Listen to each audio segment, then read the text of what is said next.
nasta'in ala umuri dunya waddin.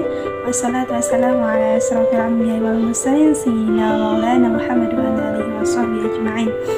Perkenalkan, nama saya Maria Ulfa dari jurusan Komunikasi Penyiaran Islam Lokal KPI 20B. Di sini saya akan melaksanakan tugas perkuliahan Medal Test Retorika Khitobah. Di sini saya akan menjawab 4 pertanyaan. Pertama yaitu tentang apa itu retorika dan mengapa dakwah sangat perlu retorika. Pertama kita memasuki ke pengertian.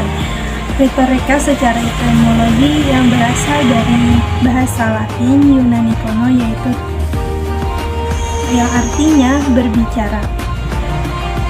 Sedangkan dalam bahasa Inggris yaitu kepandaian berpidato atau berbicara. Jadi retorika adalah kepandaian menyampaikan ajaran Islam guna terwujudnya situasi dan kondisi yang islami. Retorika dakwah merupakan cabang ilmu komunikasi yang membahas tentang bagaimana menyampaikan pesan dakwah kepada orang lain melalui seni berbicara agar pesan kita dapat diterima dengan baik. Kemudian, apa pentingnya retorika dalam dakwah? Retorika bagi dai sangat diperlukan, sebab dengan penguasaan ilmu retorika dalam dakwahnya akan membantu dai dalam mengolah pesannya dengan baik, menyusun kata-katanya untuk berdakwah dengan bagus dan terperinci sehingga mad'u mampu memahami dan menyerap pesan dakwah yang disampaikan.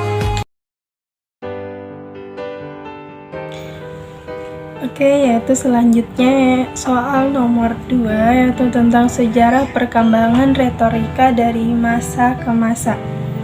Pertama kita akan jelaskan dulu apa ilmu retorika pertama kali dikembangkan di Yunani.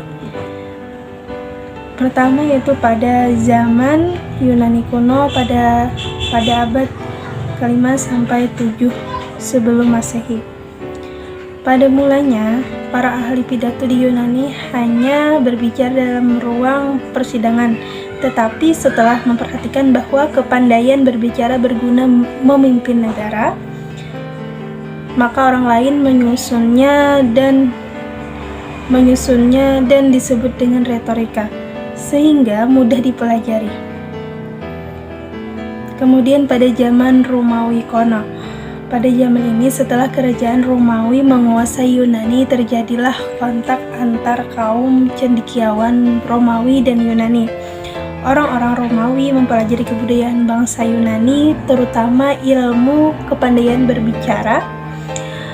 Ilmu retorika mulai diberikan di sekolah-sekolah. Apabila ada murid yang berbakat berpidato, setelah mereka dibekali pengetahuan teoritis tentang retorika, mereka disuruh mengunjungi tempat-tempat pengadilan.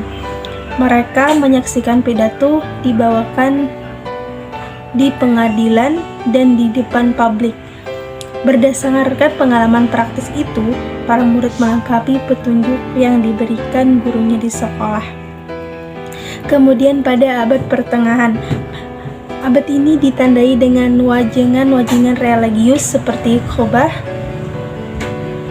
Tersebutlah seorang yang bernama Yesus dari Nazaret yang hidup sekitar tahun 7 sebelum Masehi sampai 30 sesudah Masehi. Ia seorang pewarta yang memiliki daya tarik dan daya sugesti yang mempesona dalam usaha menyebarluaskan ajaran Yesus.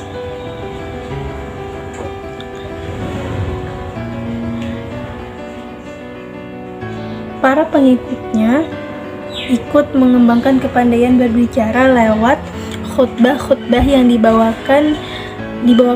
Paulus dari Tarsus dari 5 sampai 60 Masehi adalah seorang warga Romawi yang menguasai pengetahuan klasik dan memperluas ajaran Yesus melalui khutbah-khutbahnya. itu pada abad pertengahan, kemudian pada zaman Renais dan Humanis. Abad ke-14 dan ke-16 berkembanglah Renais di Italia.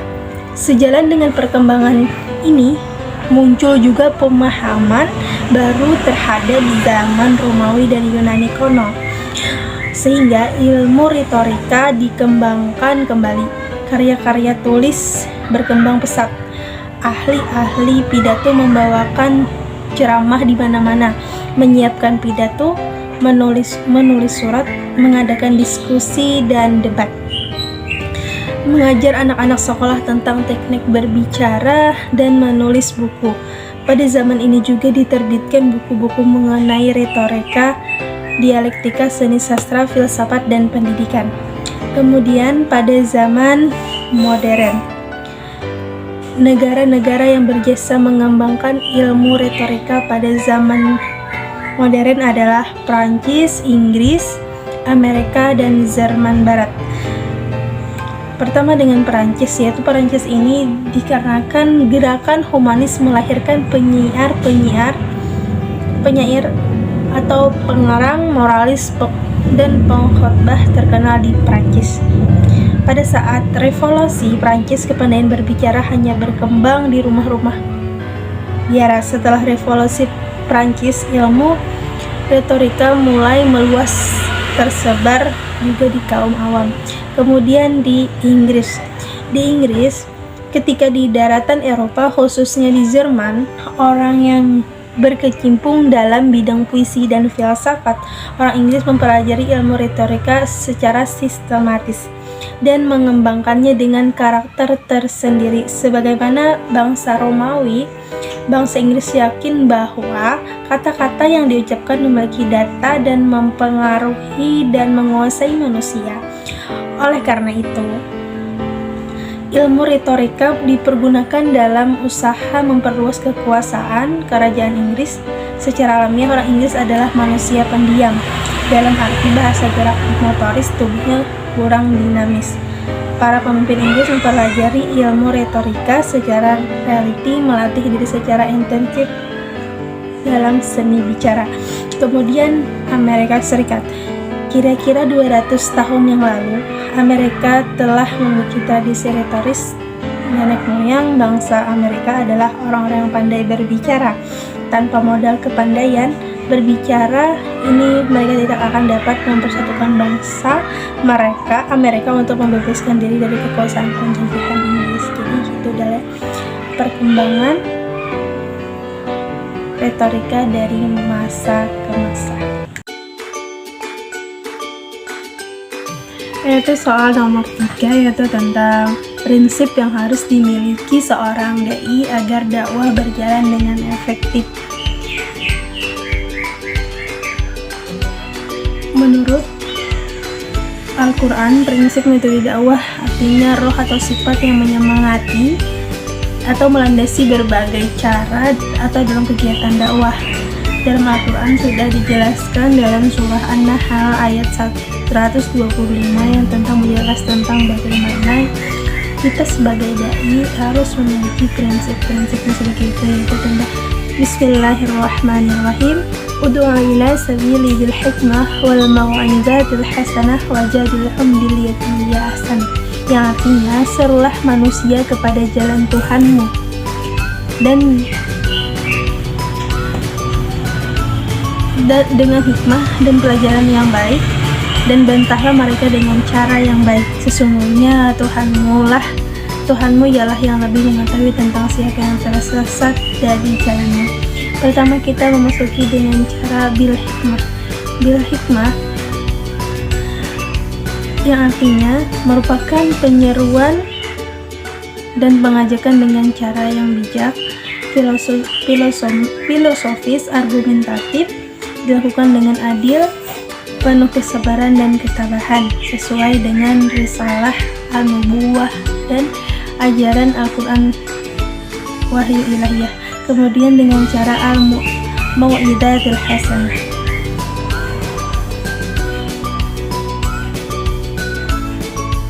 Nah, itu dengan pelajaran dan nasihat yang baik. Kemudian dengan pelajaran, keterangan, penuturan, peringatan, pengarahan dengan bahasa yang mengesankan atau menyentuh dan terpatri dalam nadi. Kemudian dengan simbol, alamat, tanda jadi. Kemudian tutur kata yang lemah lembut, perlahan-lahan, bertahap, dan sikap kasih sayang. Sikap kasih sayang dalam dakwah itu sangat penting. Karena apa? Karena dalam dakwah kita harus pelan-pelan, tidak bisa yang instan. Kita harus sabar dalam menjalani dakwah, kita harus sabar. Kemudian yaitu prinsipnya dengan al-mujadalah bil hiyati al-ahsan, itu al-mujadalah al-ahsan, yang merupakan upaya dakwah melalui bantahan, diskusi, atau berdebat dengan cara yang terbaik, sopan, santun, saling menghargai, dan tidak arogan. Dalam pandangan Muhammad Husain Yusuf, cara dakwah ini diperuntukkan bagi manusia jenis ketiga. Mereka adalah orang-orang yang hatinya dikungkung secara kuat oleh tradisi jahiliyah yang dengan sombong dan angkuh melakukan kebatilan, serta mengambil posisi arogan dalam menghadapi dakwah.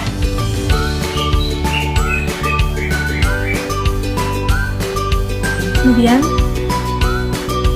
metode dakwah merupakan cara strategis, teknik, atau pola dalam melaksanakan dakwah, menghilangkan rintangan atau kendala-kendala dakwah agar mencapai tujuan dakwah secara efektif dan efisien. Yaitu soal yang terakhir, yaitu tentang langkah apa saja yang harus dipersiapkan dalam menyiapkan pidato, sebutkan dan jelaskan. Pertama, kita harus menyiapkan atau menyusun naskah pidato, yaitu menyiapkan kerangka pidato. Dalam kerangka pidato ada 3 tahapan, yaitu tentang pendahuluan dan pembukaan, isi dan penutup. Pendahuluan atau pembukaan bertujuan untuk mempersiapkan pendengar pada pokok permasalahan yang hendak dikemukakan.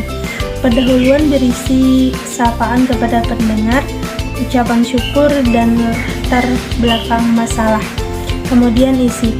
Pada bagian isi, kita akan memberikan gagasan pokok atau materi yang hendak disampaikan. Kemudian penutup. Di bagian penutup berisi rangkuman atau seruan maupun penegasan kembali. Ya, kemudian kita masuk ke dalam persiapan sebelum berpidato. Ada beberapa hal yang perlu dipersiapkan sebelum berpidato yang akan diurai sebagai berikut. Pertama, tentukan tema pembicaraannya. Ini sangat penting. Karena apa? Karena pembicara perlu menyempitkan tema pembicaraan yang terlalu luas dan disesuaikan dengan kemampuan pembicara. Kemudian tentukan tujuan pidato. Kemudian analisis suasana pendengar. Pembicara harus mengetahui suasana atau medan pidato di dalam ruangan atau di lapangan, menggunakan pengeras suara atau tidak dilaksanakan. Kemudian cara menarik perhatian audiens, ini yang sangat penting dalam sebuah penyampaian kita. Alhamdulillahirrabbilalamin. Mungkin cukup sampai di sini jawaban atas pertanyaan-pertanyaan 4 soal tadi. Terima kasih atas perhatiannya. Saya akhiri dengan Assalamualaikum warahmatullahi wabarakatuh.